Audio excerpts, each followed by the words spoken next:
जय हिंद दोस्तों आज की इस वीडियो में हम स्टडी करने वाले हैं सेंटर ऑफ मास के बारे में। यानी कि हमारा जो द्रव्यमान केंद्र है वो होता क्या है।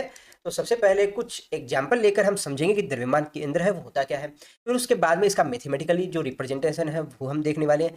फिर डिफरेंट काइंड की जो बॉडीज होगी उनके लिए सेंटर ऑफ मास वो किस तरह से कैलकुलेट करेंगे वो देखेंगे। फिर इससे रिलेटेड जो न्यूमेरिकल प्रॉब्लम है उनको हम सोल्व करना सीखेंगे। तो आज की इस वीडियो में हमें काफी कुछ नया सीखने को मिलेगा। दोस्तों अभी स्क्रीन पे चलने वाली दोनों वीडियो को जरा ध्यान से देखिए। पहली जो वीडियो है उसमें आप देख पा रहे हो कि एक चिड़िया है जो कि आपको देखने में लग रहा हो कि कोई एक रैंडम स्ट्रक्चर है इसकी।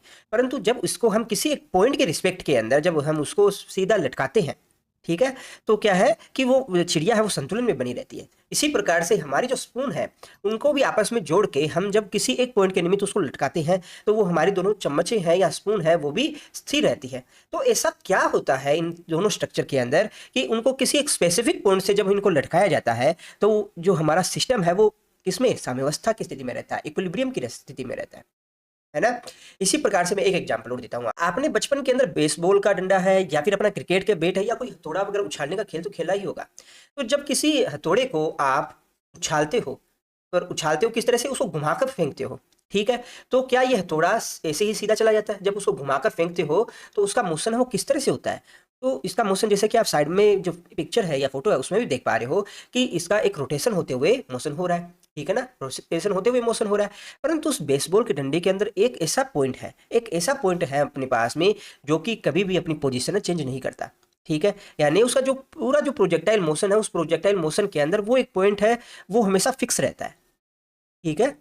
तो इन तीनों एग्जाम्पलों से आप क्या समझते हो? हम समझते हैं कि कोई भी एक बॉडी है उसके अंदर एक ऐसा पॉइंट होता है जिसके अंदर हम क्या कहते हैं, उस बॉडी का पूरा जो मास है वो सेंटर रहता है यानी केंद्रित रहता है। उसे ही हम क्या बोलते हैं? Centre of mass.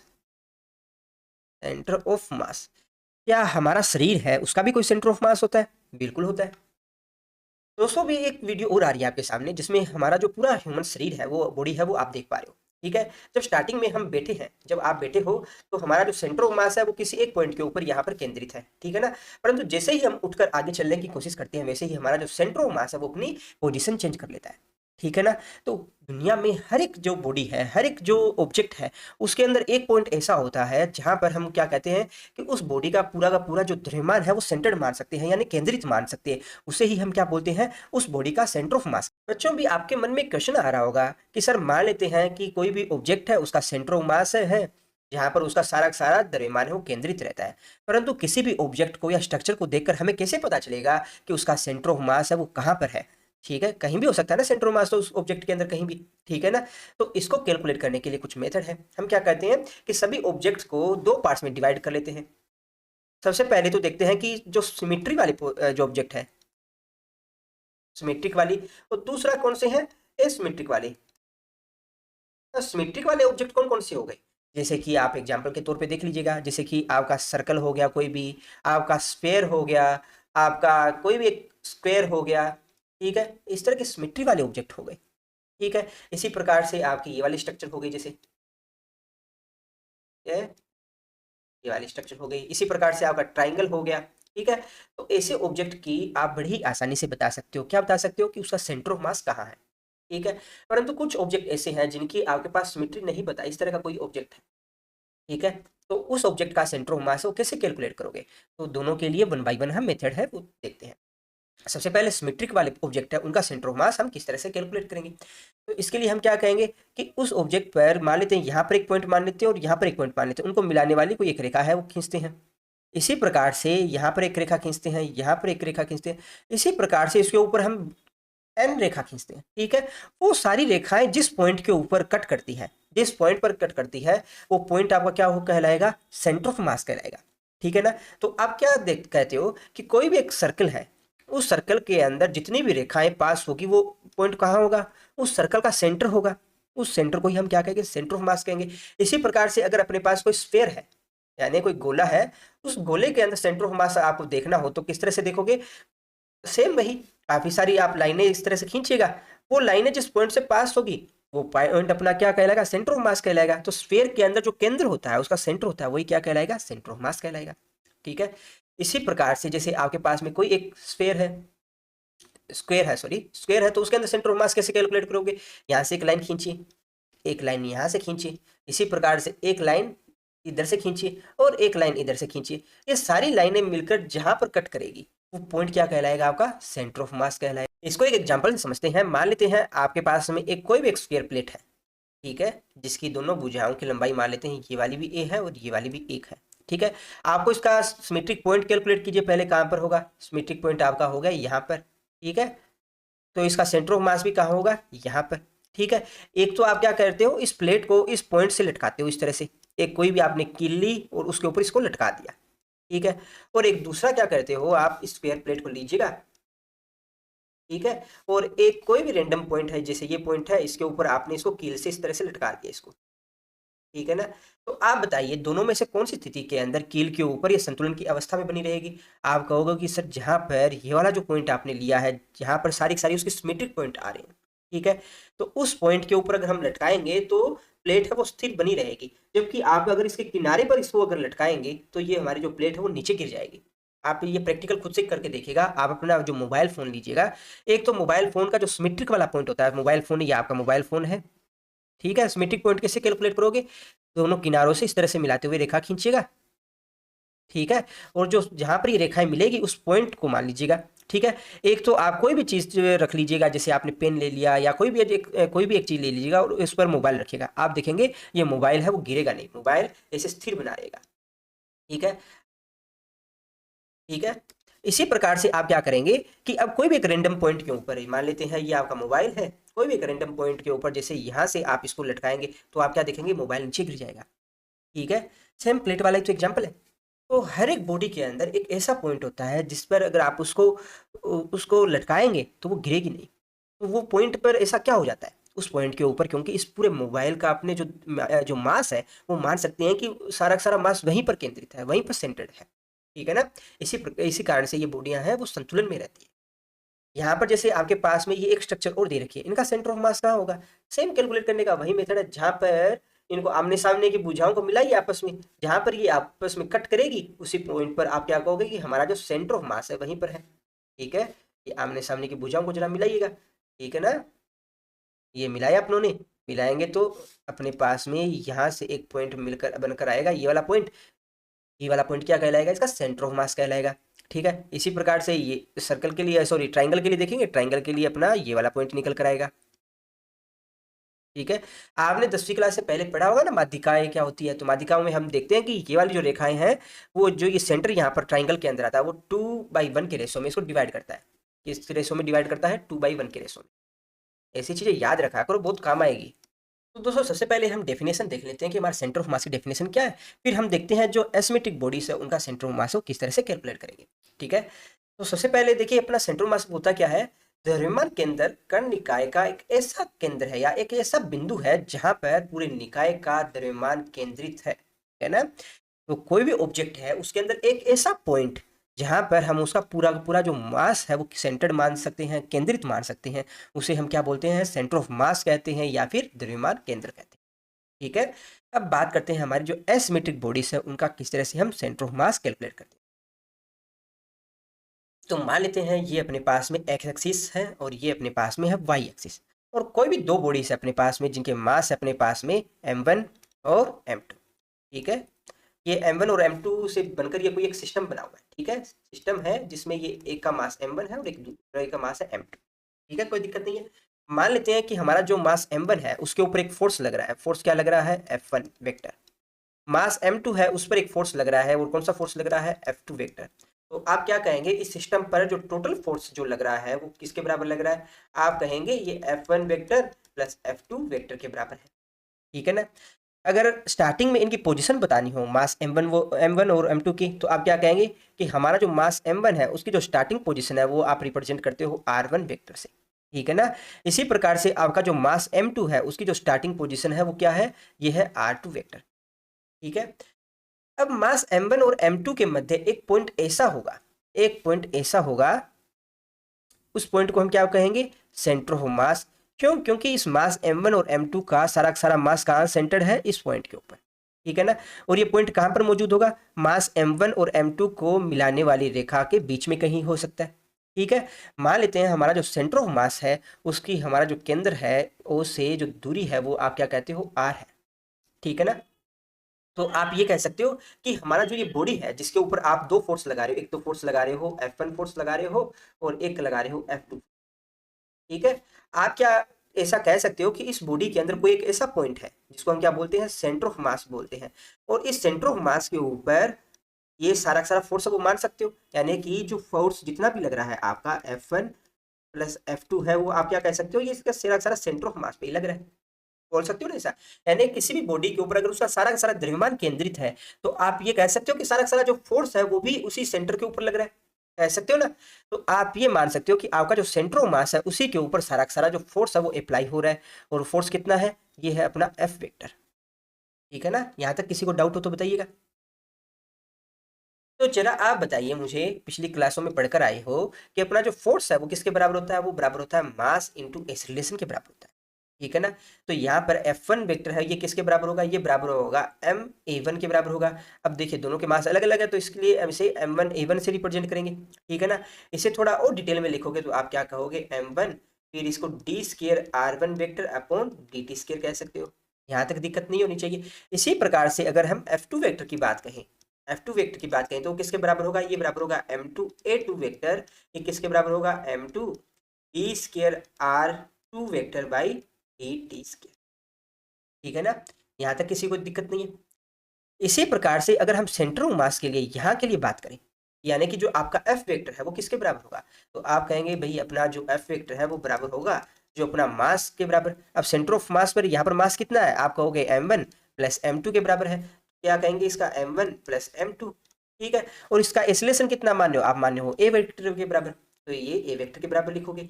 इसको थोड़ा और डिटेल में लिखोगे तो आप क्या कह सकते हो, m1 प्लस m2 और ए वेक्टर है वो किसके बराबर होगा, ये बराबर होगा d square are vector by d square. ठीक है। क्योंकि अपने ने इसकी जो केंद्र ओ से जो पोजीशन है वो मान रखी है कितनी, आर मान रखी है, मान रखी है ना।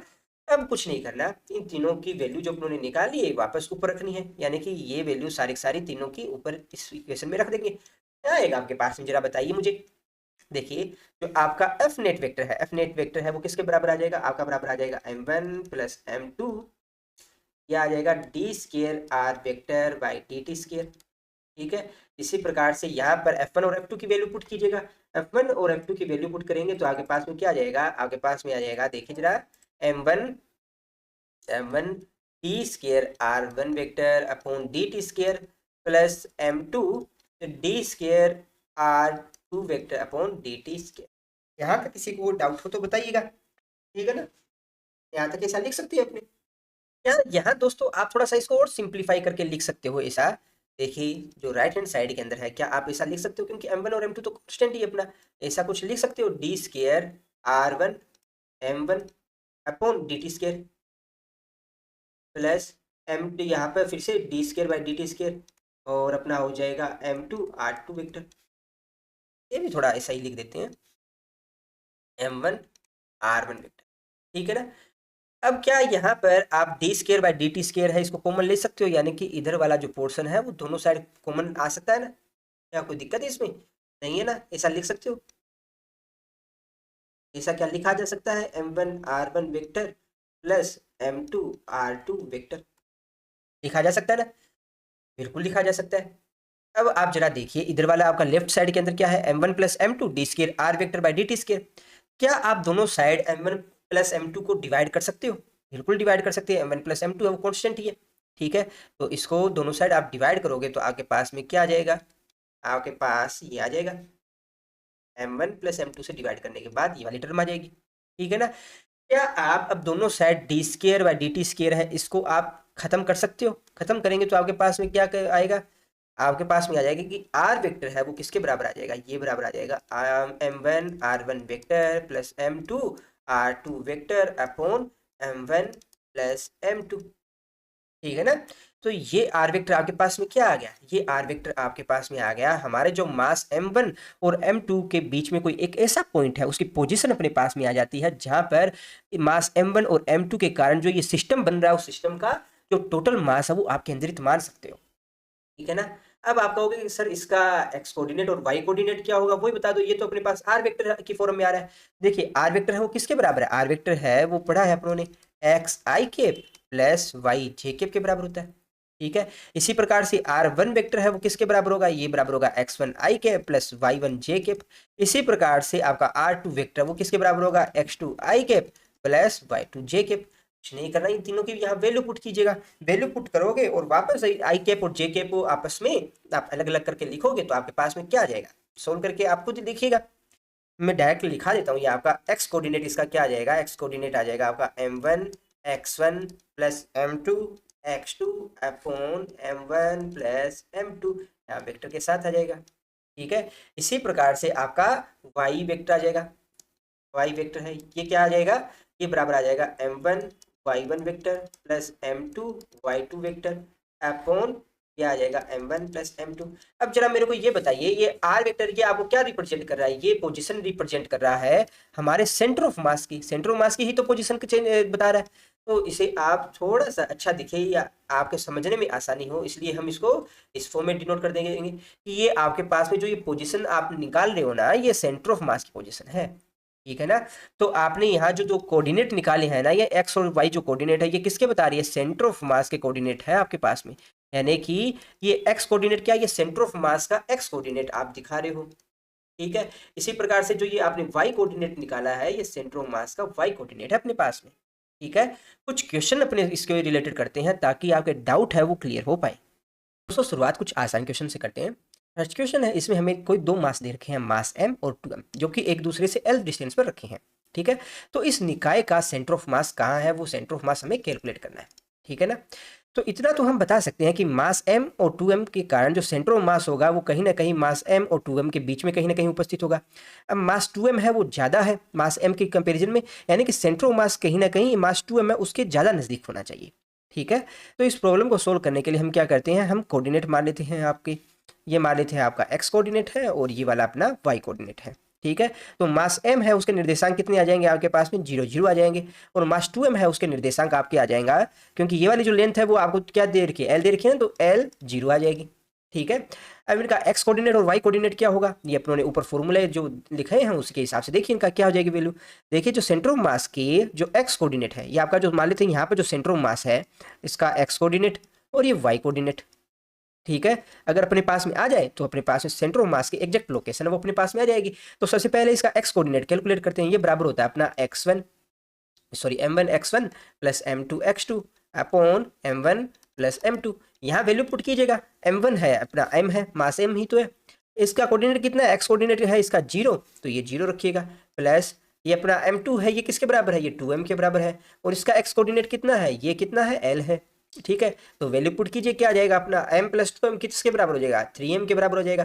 तो आप यहाँ से क्या देखते हो, 2m l by 3m, m से m कैंसल आउट होगा तो आपके पास में क्या आ जाएगा, x कोऑर्डिनेट इसका ये बराबर आ जाएगा 2l बाई 3। ठीक है ना, इसी प्रकार से अगर हम इसका y कोऑर्डिनेट देखें, सेंटर ऑफ मास का y कोऑर्डिनेट देखेंगे तो वो किसके बराबर आ जाएगा, अपना m1 y1 plus m2 y2 upon m1 plus m2। अब देखिए y1 और y2 क्या है, दोनों के अंदर 0 0 तो आ रहा है, तो यहाँ पर 0 0 वैल्यू पुट करोगे तो m1 0 प्लस m2 0, तो यहाँ पर 0 बटे m1 प्लस m2 आएगा, तो फाइनली आप क्या कहोगे, इसकी वैल्यू 0 आ गई। ठीक है, तो आप फाइनली क्या कहेंगे कि जो सेंटर ऑफ मास है उसका अपने पास में क्या आया है लोकेशन, ये अपने पास आया है 2l/3 और साथ में कितना है 0। ठीक है ना, कोई दिक्कत नहीं है। क्या होता है यहाँ मास 2m की जगह m होता, m होता तो आपके पास में क्या आता है, यहाँ भी 2m की जगह m होता और यहाँ भी m होता। ठीक है, नीचे भी 2m की जगह m आता, तो आपके पास फाइनली देखिए क्या आता, यहाँ पर m प्लस m कितना हो जाता, 2m हो जाता। ठीक है ना, तो यहाँ पर फाइनली आपके पास में क्या आंसर आता, यहाँ पर आपके पास में आंसर आता l/2 के बराबर आता। तो इसका सेंटर ऑफ मास कहाँ होता है, दोनों मास अपने मास m1 यानी कि मास m और दूसरा मास m, इन दोनों के मध्य की दूरी अगर l है तो सेंटर ऑफ मास कहाँ होता, इन दोनों को जो मिलाने वाली जो रेखा है उनके मध्य होता, और कितनी दूरी पर होता, l/2 डिस्टेंस पर होता। ठीक है ना, तो सेंटर ऑफ मास हमेशा सिमेट्रिक पॉइंट देखता है। ठीक है ना, समझ में आ गया। इसी प्रकार से अपने पास में एक नेक्स्ट क्वेश्चन दे रखा है अपने पास में, इस क्वेश्चन में अपने पास में कोई 4 मास है। 4 मास कौन कौन से हैं, मास अपने पास में 1 kg का है, 2 kg का है, 3 kg का और 4 kg का है। इन चारों की लोकेशन है वो आपको दे रखी है 0 1, ठीक है, 0 1 1 1 0 एंड 0 0, ठीक है ना। अपने को इस निकाय का सेंटर ऑफ मास है वो कैलकुलेट करना है। किस तरह से कैलकुलेट करोगे?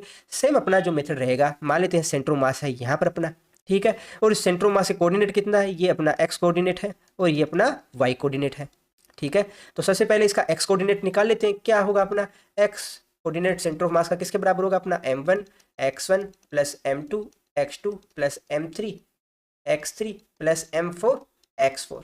उन्होंने 4 क्यों लिए? क्योंकि अपने पास 4 मास ही तो है अपने पास में, क्वेश्चन में जितने देर किए उतने ही ले लेंगे। अब कुछ नहीं करना, इस क्वेश्चन में वैल्यू पुट कीजिएगा। क्या आएगा? m1 की वैल्यू कितनी है, इसे 1 मान लेते हैं, ठीक है, इसे 2 मान लेते हैं, इसे 3 मान लेते हैं और इसे 4 मान लेते हैं। 1 की वैल्यू कितनी है? 4 है। इसका एक्स कोऑर्डिनेट कितना है? 0 है। m2 है, उसके कितना है? 1 है। कोऑर्डिनेट कितना है? एक्स कोऑर्डिनेट देखिए 0 है ना, फिर से 0 है, प्लस अब बात करते हैं इसका 3 के लिए। m3 है अपना 3 kg है। एक्स कोऑर्डिनेट कितना है? इसका 1 है।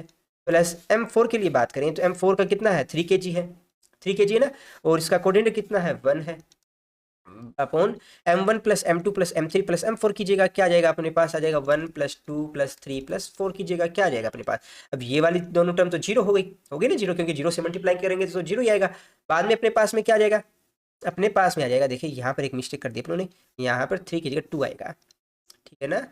तो यहाँ पर इनको मल्टीप्लाई कीजिए और आपस में ऐड करेंगे तो अपने पास 5 बाई यहाँ पर 2 प्लस 1 3 3 3 6 और 4 10 आ जाएगा। तो ये किसके बराबर आ जाएगा? 1/2 आ जाएगा।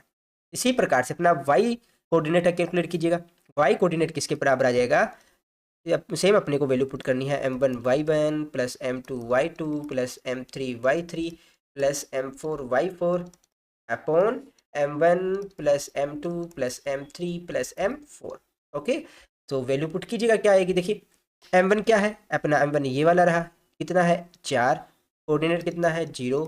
m2 y2, m2 कितना है? 1, कोऑर्डिनेट कितना है? 1। m3 कितना है? m3 है अपना 2 और कोऑर्डिनेट है 1। m4 कितना है? 3 एंड कोऑर्डिनेट है 0।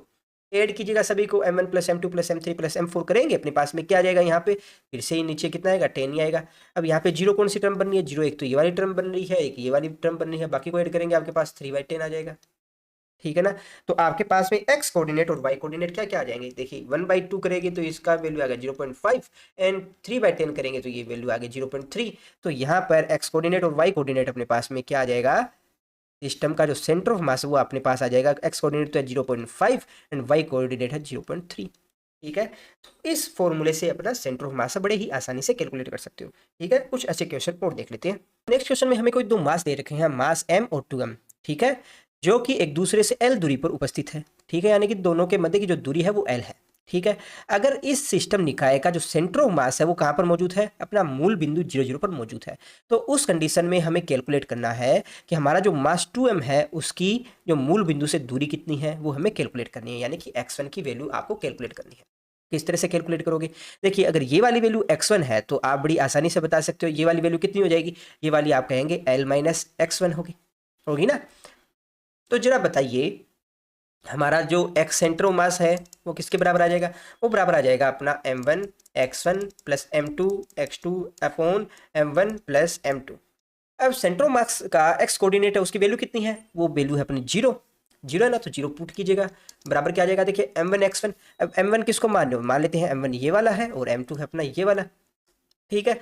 तो m1 की वैल्यू पुट कीजिएगा। m1 कितना है? 2m, ठीक है। इसकी पोजीशन कितनी है? अब ये x1 है, x1 किस साइड में है? ये है नेगेटिव x डायरेक्शन में है, तो इसलिए मैं इसको माइनस ऑफ x1 से डिनोट कर देता हूँ, ठीक है।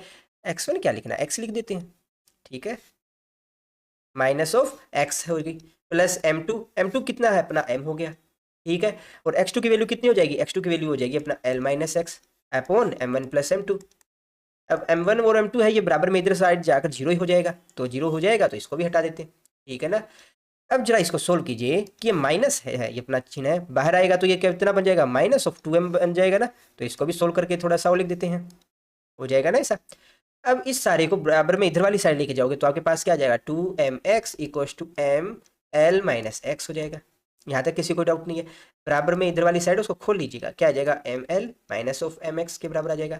अब mx है, इसको भी बराबर में इधर वाली साइड ले जाएंगे तो अपने पास 3mx आ जाएगा इक्वल्स टू ml आ जाएगा। अब mm को दोनों साइड कैंसिल आउट कीजिएगा, क्या आ जाएगा? आपके पास में आ जाएगा 3x इक्वल्स टू l आ जाएगा। तो x की वैल्यू कितनी आ जाएगी? x की वैल्यू आ जाएगी l/3। ठीक है ना। तो बड़ी आसानी से आप ऐसी प्रॉब्लम को बता सकते हो। दोस्तों हमारा जो नेक्स्ट क्वेश्चन है उसमें हमें दे रखा है कि कोई भी दो मास है m1 और m2 जो कि एक दूसरे से किसी l दूरी पर उपस्थित है। ठीक है, अगर क्या हो कि इनमें से किसी एक मास m1 को अपनी पोजीशन से, जो उसकी स्टार्टिंग पोजीशन है, स्टार्टिंग पोजीशन से कोई d दूरी पर अगर उसको विस्थापित कर दे, ठीक है, तो m2 मास है उसको कितना विस्थापित करें जिससे कि क्या है कि जो सेंटर ऑफ मास है, जो इस सिस्टम का जो सेंटर ऑफ मास है वो चेंज ना हो। ठीक है ना। तो किस तरह से कैलकुलेट करोगे इस क्वेश्चन को? तो इसको कैलकुलेट करने के लिए हम क्या कहते हैं, पहले तो इसका इनिशियल पोजीशन है उसमें हम सेंटर ऑफ मास इसका क्या है वो देखते हैं, फिर उस सेंटर ऑफ मास के अकॉर्डिंग हमारा जो मास m1 और m2 की पोजीशन क्या है वो देखते हैं। फिर हम देखेंगे हमारी जो सेकंड सिचुएशन है इसके अंदर, जो यानी कि उसको डी डिस्प्लेसमेंट देने के बाद उसकी जो पोजीशन क्या रहेगी, और फिर उसके रिस्पेक्ट के अंदर अपना जो मास m2 है उसकी जो पोजीशन क्या रहेगी उसको हम कैलकुलेट करेंगे। देखिए, मान लेते हैं हमारा जो ऑब्जेक्ट है उसका जो सेंटर ऑफ मास है दोनों के लिए कहाँ पर मान लेते हैं, मूल बिंदु मान लेते हैं, ये मूल बिंदु है अपना। ठीक है, यानी कि 0 0 पर उपस्थित है। मान लेते हैं मास m1 है वो x दूरी पर उपस्थित है, ये वाली दूरी है वो आप x मान लीजिए। ठीक है ना। तो ये वाली जो दूरी है वो आपके पास में कितनी आ जाएगी, l माइनस एक्स आ जाएगी, क्योंकि टोटल डिस्टेंस आपको दे रखी है वो l दे रखी है दोनों के मध्य की। ठीक है, तो इनके सेंटर ऑफ मास क्या आ जाएंगे, पहले इसका x कोऑर्डिनेट देखिएगा, x सी एम है वो किसके बराबर आ जाएगा अपना m1 x1 plus m2 x2 upon m1 plus m2। अब देखिए इनका सेंटर ऑफ मास है वो कितना है, मूल बिंदु है, तो इनका x कोऑर्डिनेट है सेंटर ऑफ मास का वो अपने पास कितना आ जाएगा, 0 आ जाएगा। ठीक है, मास m1 है, इसकी पोजीशन क्या है, यानी कि x1 की वैल्यू कितनी है, ये आपको दे रखी है, x दे रखी है, x दे रखी है ना, तो x पुट कीजिएगा, परंतु ये क्या है, नेगेटिव साइड है ना, ये अपना पॉजिटिव साइड ऑफ x आ गया, ये नेगेटिव साइड ऑफ x आ गया, तो आप क्या कहेंगे, माइनस x आएगा यहाँ। ठीक है, इसी प्रकार से प्लस m2, अब x2 की वैल्यू कितनी आ जाएगी, x2 की वैल्यू हमारी आ जाएगी, ये l माइनस एक्स आ जाएगी, l माइनस एक्स आ गई। ठीक है, तो अब इसे जरा सोल्व कीजिएगा, क्या आ जाएगा अपना m1 प्लस m2 है नीचे वाला, ये तो बराबर में इधर 0 में चला जाएगा, तो अपने पास में क्या बचेगा, माइनस ऑफ m1 x, ठीक है, plus m2 l minus x. अब ये माइनस m1 x है, ये इधर बराबर में 0 में चला जाएगा, तो ये इसे आप सोल्व करके कुछ ऐसा लिख सकते हो ना, इसको ऐसा कहा जा सकता है। तो ये आपके पास में जो स्टार्टिंग इसका जो रिलेशन वो अपने पास में आ गया। ठीक है, इसी प्रकार से जब हम मास m1 को डी डिस्प्लेसमेंट देते हैं तो उस कंडीशन के अंदर अपने पास में क्या रहेगा, देखिए क्या रहेगा। तो हमारा जो स्टार्टिंग पोजीशन है, स्टार्टिंग पोजीशन के अंदर ये दूरी कितनी थी, एक्स थी ना। अब इसको डी डिस्प्लेसमेंट दे दिया तो ये वाली जो दूरी है वो कितनी हो जाएगी, ये वाली जो दूरी हो जाएगी वो अपना हो जाएगा डी एक्स माइनस डी हो जाएगी, कोई दिक्कत नहीं यहाँ पर।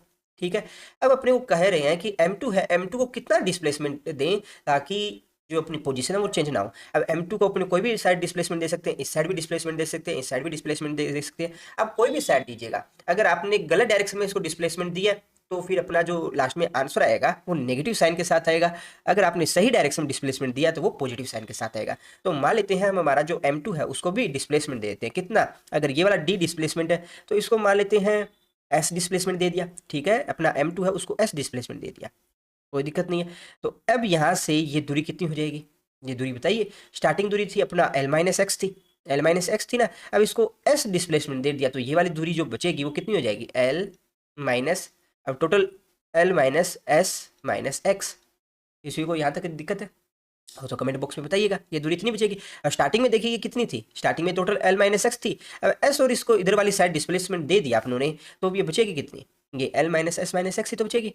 ठीक है ना, तो दोस्तों अब हमें कुछ नहीं करना, सिर्फ वैल्यू तो पुट करनी है। हमारे फॉर्मूले में क्या था, X C M equals to किसके बराबर होगा, m1 x1 plus m2 x2 upon m1 plus m2।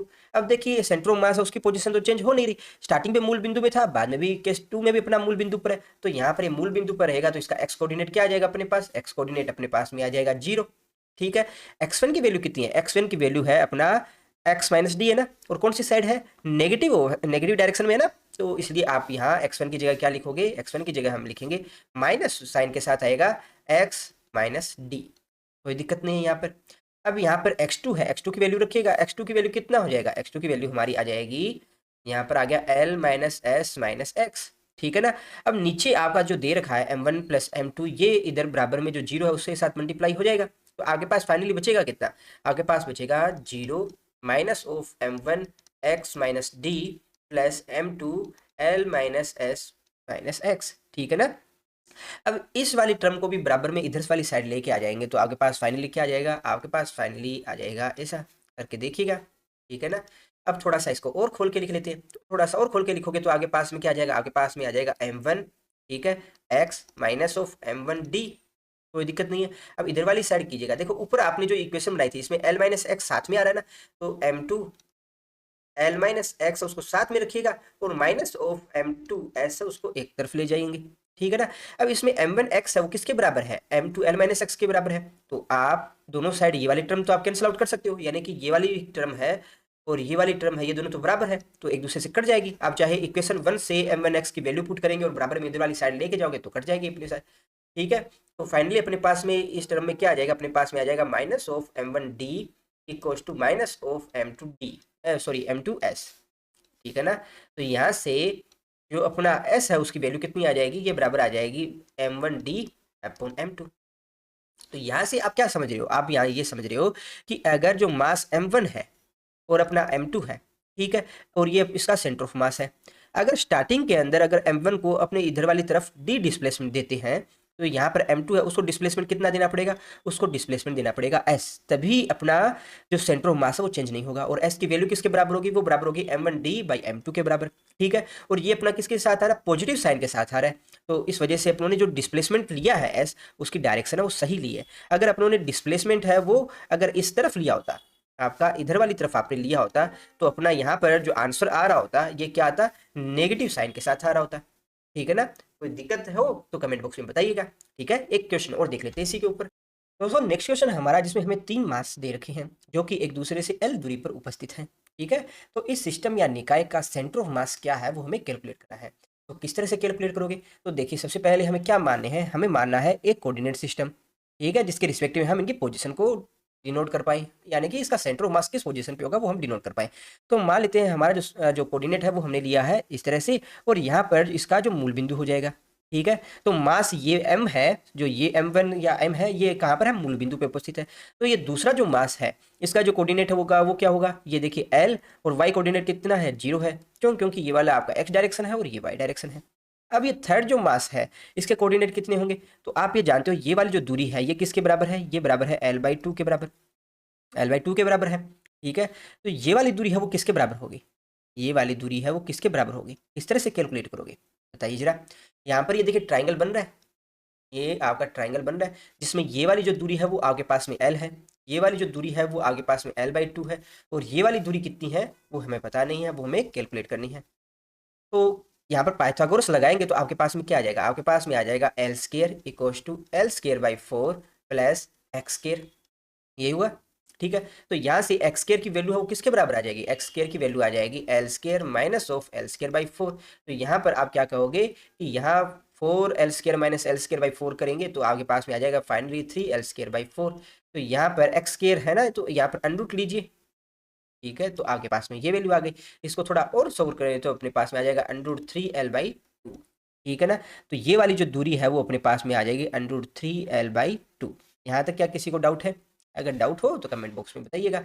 अब देखते हैं किस तरह से सोल्व करेंगे इस प्रॉब्लम को। तो यहाँ पर सबसे पहले बताइए अपना जो थर्ड मास है उसके कोऑर्डिनेट कितने आएंगे। सबसे पहले आप कहोगे कि भाई इसका x कोऑर्डिनेट है वो तो अपने पास में आएगा l/2, और y कोऑर्डिनेट है वो अपना आ गया कितना, √3l/2, ठीक है। अब इसका जो सेंटर ऑफ मास है उसका x कोऑर्डिनेट और y कोऑर्डिनेट और z कोऑर्डिनेट क्या होगा वो हम कैलकुलेट कर लेते हैं, ठीक है। तो किस तरह से कैलकुलेट करोगे, पहले हम जानते हैं एक्स सी एम है वो किसके बराबर होगा, m1x1 plus m2 x2 plus m3 x3 upon ये किसके बराबर हो जाएगा, m1 plus m2 plus m3 इसके बराबर होगा। अब कुछ नहीं करना, वैल्यू पुट करनी है। तो यहाँ पर देखिए अपना जो m1 है, m1 का कितना है कोऑर्डिनेट, x कोऑर्डिनेट आपका होगा 0, तो m1.0। m2 है उसका x कोऑर्डिनेट कितना है, m2 का x कोऑर्डिनेट आप कहोगे कितना है, कितना भाई, x कोऑर्डिनेट l है ना। इसी प्रकार से अपना m3 है उसका x कोऑर्डिनेट कितना है, वो अपना है l/2, ठीक है, upon m1 plus m2 plus m3। और m1 और m2 m3 की वैल्यू कितनी है वो हमें क्वेश्चन में दे रखी है, m के बराबर ही दे रखी है, तो यहाँ डायरेक्ट m लिख देते हैं। इसी प्रकार से नीचे m1 और m2 प्लस m3 करेंगे तो यहाँ पर नीचे आ जाएगा 3m आ जाएगा। इसको थोड़ा सा और सोल्व करके लिखोगे तो आपके पास में क्या आ जाएगा, देखिए m कॉमन यहाँ पर ऊपर नीचे कॉमन आगे कट रहा है आपस में, ठीक है। तो आप क्या कहोगे, इसको मैं थोड़ा सा और लिख देता हूँ, m प्लस m l/2/3m। तो जो करता है उसको काटते हैं, यहाँ से m कैंसिल आउट हुआ, तो फाइनली यहाँ से क्या आ जाएगा अपने पास में, यहाँ पर इसको लघुत्तम लेके सोल्व करेंगे तो 2l प्लस l यानी कि 3l/2 होगा। 2 भी नीचे चला जाएगा, 3 इंटू 2 हो जाएगा, तो यहाँ से L/2 हो जाएगा। तो आप क्या देख रहे हो कि x डायरेक्शन में जो इसका सेंटर ऑफ मास है वो कितना है, L/2 दूरी के ऊपर है। ठीक है, इसी प्रकार से इसका y डायरेक्शन में जो सेंटर ऑफ मास है वो देखते हैं वो किसके बराबर होगा। तो सेम वैल्यू पुट कीजिएगा, m1 y1 plus m2 y2 plus m3 y3 upon m1 plus m2 plus m3। ठीक है, तो वैल्यू पुट कीजिए जरा, क्या आएगा अपने पास, अपने पास में आ जाएगा, देखिए m1 के साथ जो y1 कोऑर्डिनेट है वो कितना है, 0, तो m1 0 आ जाएगा। इसी प्रकार से m2 के साथ जो y कोऑर्डिनेट है वो क्या है, 0 है, तो m2 भी 0 आ जाएगा। m3 के साथ y कोऑर्डिनेट कितना है, m3 के साथ y कोऑर्डिनेट है इसका √3l/2 अपॉन क्या आ जाएगा अपना m1 plus m2 plus m3, और m1 m2 m3 की वैल्यू किसके बराबर है, m के बराबर है, तो आपका नीचे आ जाएगा कितना, 3m आ जाएगा, 3m आ जाएगा ना। तो यहाँ से डायरेक्ट आप लिख दीजिएगा 3m। अब इसको थोड़ा और सोल्व करके लिखोगे तो आपके पास में क्या आ जाएगा, यहाँ से आपके पास में यहाँ से आ रहा है, ऊपर तो आ गया अपना m √3 अपॉन 3m, तो यहाँ पर m से m कैंसिल आउट हो रहा है, उसको काट दीजिएगा, और यहाँ √3 भी नीचे कटेगा, तो ये क्या आ जाएगा, L/2√3। ठीक है, यहाँ तक किसी को कोई डाउट नहीं है। तो यहाँ से फाइनली आप क्या कहोगे कि अपना जो ट्राइंगल है ये आपका ट्राइंगल है। ठीक है, तो इसका सेंटर ऑफ मास है वो कहाँ पर उपस्थित है, इसका सेंटर ऑफ मास उपस्थित है, इनके मास आपको दे रखे हैं m m and m। Centre of mass कहाँ होगा, L/2, x कोऑर्डिनेट कहाँ है, L/2 दूरी पर, तो x कोऑर्डिनेट है अपना L/2 दूरी पर, तो यानी कि यहाँ पर कहीं उपस्थित होगा ये L/2 दूरी। और फिर है y डायरेक्शन कितना है, ये है L/2√3, तो यहाँ पर इसका XCM और YCM, इसकी वैल्यू पुट करोगे तो क्या आ जाएगा, ये बराबर आ जाएगा L/2 और L/2 है। तो बड़ी इजीली अपने कैलकुलेट कर सकते हैं, बस हमें क्या पता होना चाहिए, हमें पता होना चाहिए कि क्या फॉर्मूला है और किस तरह से उनकी वैल्यू रखनी है और किस तरह से हमें कोऑर्डिनेट सिस्टम लेना है ना। एक क्वेश्चन और, नेक्स्ट क्वेश्चन हमारा जिसमें हमें दे रखा है कि कोई एक क्यूब है जिसके सभी किनारों के ऊपर कोई एक मास m है वो रखा हुआ है। ठीक है, तो इस सिस्टम का हमें सेंटर ऑफ मास वो कैलकुलेट करना है। अगर इसकी क्यूब की हर एक भुजा है उसकी लंबाई है वो आपको l दे रखी है, l दे रखी है, मतलब ये वाली जो लेंथ है वो l है, ये वाली जो लेंथ है वो भी l है, और ये वाली जो लेंथ है वो भी l है। ठीक है, तो किस तरह से कैलकुलेट करेंगे, तो दोस्तों सबसे पहले तो इनके हमें क्या निकालने हैं, कोऑर्डिनेट कितने हैं वो देख लेते हैं। तो ये वाली जो डायरेक्शन है वो आप मान लेते हैं x डायरेक्शन, ये वाली जो डायरेक्शन है वो आपकी आ गई y डायरेक्शन, एंड ये वाली जो डायरेक्शन है ये आपकी आ गई z डायरेक्शन। ठीक है, अब ये वाली डायरेक्शन जब आप x डायरेक्शन मानते हो तो इस डायरेक्शन में जो कोऑर्डिनेट आएगा आपका, जो इस जो पॉइंट है, यानी कि इसको मैं 1 से डिनोट कर देता हूँ, इसका क्या आएगा बताइए, L0 0। इसी प्रकार से ये वाला जो पॉइंट है इसका कितना आएगा, इसको आप 2 से डिनोट करेंगे, इसके कोऑर्डिनेट कितने आएंगे, ये आपके पास में आ जाएगा, क्योंकि देखिए y कोऑर्डिनेट है ना, तो इसमें 0 L 0 आ जाएगा। अब इसको अपने थर्ड से डिनोट कर देते हैं, इसके कोऑर्डिनेट कितने आएंगे, आपके पास में आ जाएगा 0 0 L। यहाँ तक दिक्कत नहीं है। आपका ये वाला जो मास है ये किस में उपस्थित है, ये आपका XY प्लेन के अंदर है, तो इसके कोऑर्डिनेट आपके पास में आ जाएगा L0। ठीक है ना। अब ये वाला कोऑर्डिनेट है, ये आप ये मास है, ये किस प्लेन के अंदर आएगा, ये आपका आएगा YZ प्लेन के अंदर, तो यहाँ पर इसके कोऑर्डिनेट आ जाएगा 0 L L। ठीक है, ये वाला जो मास है ये कौन से प्लेन में है, ये है अपना XZ प्लेन के अंदर है, तो इसके कोऑर्डिनेट अपने पास में आ जाएंगे L0 L। ठीक है, ये लास्ट जो बचा अपने पास में मास है इसके कोऑर्डिनेट अपने पास में आ जाएंगे कितना, L L एंड L। ठीक है, तो यहाँ पर अपने पास तीनों कोऑर्डिनेट आ रहे हैं, तो अपने पास में तीनों तरह के अपने पास सेंटर ऑफ मास आएंगे, अपना XCM आएगा, अपना YCM आएगा एंड ZCM आएगा। ठीक है, तो कैलकुलेट किस तरह से करेंगे, बड़ा ही आसान है। तो सबसे पहले बात करते हैं XCM की, ये किसके बराबर होगा, ये बराबर होगा अपना, ये बराबर होगा अपना m1, देखिए मास सभी का m है ना। ठीक है, और लेंथ क्या है उसको x1 से डिनोट करते हैं, तो अपने पास में क्या आ जाएगा, m1 x1 plus m2 x2 plus m3 x3। ठीक है, m4 x4 plus m5 x5। ठीक है, प्लस m6 x6, 5 है ना यहाँ पे, ठीक, x6 plus m7 plus m8 and x8 upon क्या आ जाएगा अपना m1 plus m2 plus m3 plus dot dot dot, इसी प्रकार से m8 तक आएगा। कोई दिक्कत नहीं है यहाँ तक। अब वैल्यू पुट करनी है और कुछ नहीं रखना। देखिए सबसे पहले हम बात करते हैं अपना फर्स्ट के लिए, तो देखिए मास और सभी का m है, तो सभी का m है तो m कॉमन ले लेते हैं, कोई दिक्कत नहीं है। और नीचे कितना आएगा, देखिए सभी m को आपस में जोड़ेंगे तो आगे पास में 8m आ जाएगा, यहाँ तक भी किसी को दिक्कत नहीं है। ठीक है, अब सबसे पहले इसकी बात करते हैं, इसका कोऑर्डिनेट कितना है l प्लस इसका कितना है l, इसका कितना है 0, इसका कितना है 0, इसका कितना है, इसका भी 0, इसका कितना है एल आ रहा है, और इसका कितना है, इसका कितना है अपना एल आ रहा है। हो गया ना, ये आ गया 3 3 6 और एक साथ एक रह गया, एक कौन सा रह गया अपना ये वाला, ठीक है, ये भी 0 आएगा। तो आप यहाँ से क्या देख रहे हो, आप देख रहे हो कि यहाँ पर 1 2 3 4 4 बार एल आ रहे हैं, ठीक है, साथ में एटम आ गया, एम से एम जो कट रहा है उसको काट देते हैं, ठीक है। तो यहाँ से आप देखोगे कि एक्स डायरेक्शन में इसका सेंटर ऑफ मास आ रहा है, वो कितना आ रहा है, एल बाई 2 डिस्टेंस पर आ रहा है, ठीक है। इसी प्रकार से जब हम कैलकुलेट करेंगे Y C M and Z C M, तो वो किसके बराबर आएगा, वो भी आएगा अपना L/2 एंड L/2, आप वैल्यू पुट करके रखिएगा, ठीक है। तो फाइनली अपने पास में इस सिस्टम का जो सेंटर ऑफ मास है वो कहाँ आएगा, वो कहीं यहाँ पर आएगा, और जिसमें इसके तीनों कोऑर्डिनेट होंगे वो क्या आएंगे, वो अपने पास में आ जाएगा L/2 L/2 एंड L/2, ठीक है। किसी को कोई डाउट हो तो कमेंट बॉक्स में पूछिएगा। नेक्स्ट क्वेश्चन देख लेते हैं। अच्छा दोस्तों, क्या होता है इसी क्वेश्चन के अंदर अगर सभी मास है वो m ना देकर कुछ अलग मास दे दिया जाता, जैसे इसका जो मास है वो आपका दे दिया जाता 2m दे दिया जाता, किसी और का 2m दे दिया जाता, तो हमें कुछ नहीं करना, जैसा दे रखा है वैसा कर देते। यहाँ पर देखिए जैसे m उन्होंने कॉमन ले लिया, ठीक है, तो साथ में जहाँ जहाँ 2m आ रहा है तो वहाँ l के साथ वो 2 टाइम्स मल्टीप्लाई हो जाएगा, तो यहाँ पर दो जगह पर 2l आ जाता है ना। तो उस कंडीशन में इस प्रॉब्लम को आप सोल्व करते तो अपने पास में कितना आ जाता, 2l प्लस ये 2 बार l है, ये आपके पास में ओवरऑल कितना आ जाता है, यहाँ 6l के बराबर आ जाता। तो उस कंडीशन में अपने क्या कहते हैं, इस कंडीशन में अपने कहते हैं कि यहाँ 3l/4 आ जाता, ठीक है। तो किसी भी तरह की प्रॉब्लम हो, अपने को सिर्फ और सिर्फ जो हमें क्वेश्चन में दे रखा है वो डाटा अपने को सिर्फ यहाँ अपने को रखना है, ठीक है। एक क्वेश्चन और इसी पे देखते हैं ताकि अपने डाउट्स है वो ना रहे। मान लेते हैं अपने पास में कोई भी एक स्क्वायर प्लेट है, ठीक है, या इस तरह का कोई भी एक स्क्वायर की शेप है, जिसके चारों किनारों पर आपके पास में कोई एक मास m दे रखा है, ठीक है, ये मास m दे रखा है। अगर आपको बोल दिया जाए कि इस जो स्क्वायर आपको दे रखा है उसके सेंटर से कोई एक ऊंचाई या हाइट a के ऊपर कोई एक मास और रखा हुआ है, और वो मास कितना है, मान लेते हैं 2m मास है, ठीक है। तो इस सिस्टम का हमें सेंटर ऑफ मास क्या होगा वो हमें कैलकुलेट करना है। अगर ये वाली जो लेंथ है वो आपको a ही दे रखी है, किस तरह से कैलकुलेट करोगे, बड़ा ही आसान है। कैसे कैलकुलेट करेंगे, देखिए सबसे पहले तो ये वाली ए लेंथ है, तो इसके दोनों कोऑर्डिनेट अपने को निकालने पड़ेंगे, एक्स कोऑर्डिनेट क्या है, वाई कोऑर्डिनेट क्या है, ठीक है। तो यहाँ पर मान लेते हैं ये अपना हो गया एक्स एक्सिस,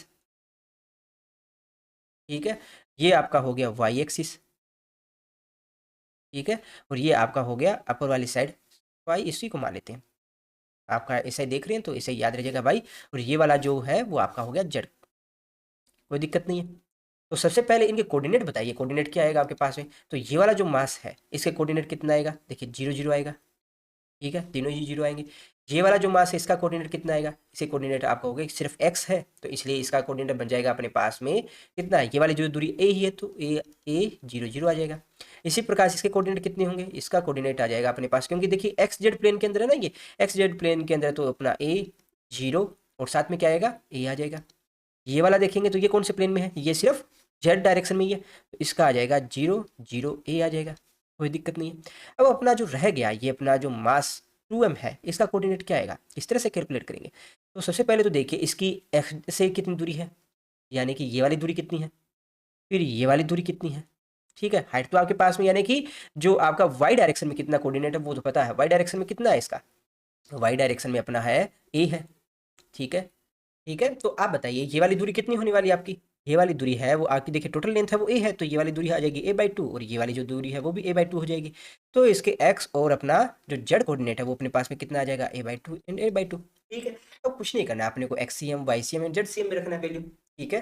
तो XCM में रखिएगा वैल्यू क्या आ जाएगा आपका, XCM है वो किसके बराबर आ जाएगा, m1 x1 plus m2 x2 plus m3 x3 ठीक है। वैल्यू पुट करेंगे तो अपने पास में सिर्फ वैल्यू कहाँ कहाँ आने वाली है, सिर्फ एक तो यहाँ आएगी, एक यहाँ आएगी और एक यहाँ आएगी, बाकी दो पे तो 0 हो जाएगी।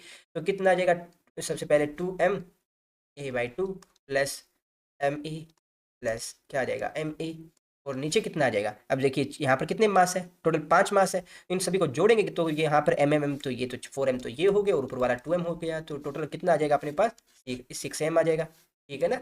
आप इसको थोड़ा सा ना फॉर्मूले में रख के देखोगे, मैंने थोड़ा सा शॉर्ट लिख दिया ताकि स्टेप है वो एक दो कम हो जाए अपना। यहाँ से m कॉमन लेकर इसको हटाएंगे तो अपने पास में बचेगा ये, ठीक है ना। तो इसको थोड़ा सा और सोल्व कीजिएगा, ठीक है दोस्तों। जो करता है उसको काट देते हैं, उसको सोल्व करते हैं, तो यहाँ से 2 से 2 कैंसिल आउट हो जाएगा, ऊपर कितना आ जाएगा अपना 3a/6, तो यहाँ पर आपके पास में फाइनली आ जाएगा a/2। इसी प्रकार से हम क्या करते हैं, अपने कैलकुलेट करते हैं YCM। YCM में भी आपको क्या करना है, M1/1 plus M2/2 plus M3/3 plus M4/4, और नीचे क्या करना है अपने को, इसी प्रकार से M1 plus M2 plus M3 plus M4 करेंगे तो नीचे क्या आएगा अपना, नीचे आएगा अपना 6M। और ऊपर क्या है, ऊपर अपने बाकी तो देखिए y के कोऑर्डिनेट 0 0 ही है, 0 0 है ना ये वाले चारों, तो वो तो 0 ही आ जाएगा, सिर्फ एक कौन सा आएगा अपने पास, ये वाला ही एक्स्ट्रा आएगा, तो ये अपने पास में एक्स्ट्रा आएगा तो क्या आएगा 2MA आ जाएगा। ठीक है, तो इसको आप सोल्व कीजिएगा जरा, M से M कैंसिल आउट हो जाएगा, तो यहाँ से आप क्या देखेंगे, आप देखेंगे A/3। ठीक है ना, इसी प्रकार से बाकी को सोल्व कीजिएगा। बाकी को सोल्व करेंगे क्या आएगा अपना ZCM। ZCM में कौन कौन सा आएगा, देखिए ये वाले टर्म है, इस मास के लिए Z की कंपोनेंट 0 है, इसके लिए भी 0 है, बाकी 3 के लिए क्या आ जाएगा, यहाँ पर आ जाएगा MA प्लस, नीचे वाले के लिए इसके लिए MA, और ऊपर वाले के लिए क्या आ जाएगा प्लस MA/2। ठीक है, सोल्व कीजिएगा 6M। ठीक है, तो अपने पास में क्या आ जाएगा, M कॉमन आगे कट रहा है तो उसको कैंसिल आउट कर दीजिएगा। ठीक है, तो अपने पास यहाँ से ये ए आपस में ऐड होगा तो अपने पास में क्या आ जाएगा, देखिए सॉरी यहाँ पर 2M है ना, तो ये 2M को मल्टीप्लाई कीजिएगा। ठीक है, 2MA/2, तो यहाँ से ए और ए आपस में ऐड होगा तो 2A आ जाएगा, प्लस ये 2 से 2 कैंसिल आउट हो जाएगा तो आगे पास में बचेगा सिर्फ A/6, 3A/6 आएगा तो आप क्या कहेंगे A/2। तो इस सिस्टम का जो कोऑर्डिनेट है अपने पास में क्या आ जाएगा, A/2, A/3 एंड A/2। ठीक है, तो बड़े ही आसानी से इस क्वेश्चन को आप सोल्व कर सकते हो। तो आज की इस वीडियो को हम यहीं समाप्त करते हैं। नेक्स्ट जो लेक्चर वीडियो होगी उसमें हम डिफरेंट टाइप की जो स्ट्रक्चर है उनका सेंटर ऑफ मास है उनको कैलकुलेट करना सीखेंगे। तो वीडियो में लास्ट तक बने रहने के लिए धन्यवाद, थैंक यू।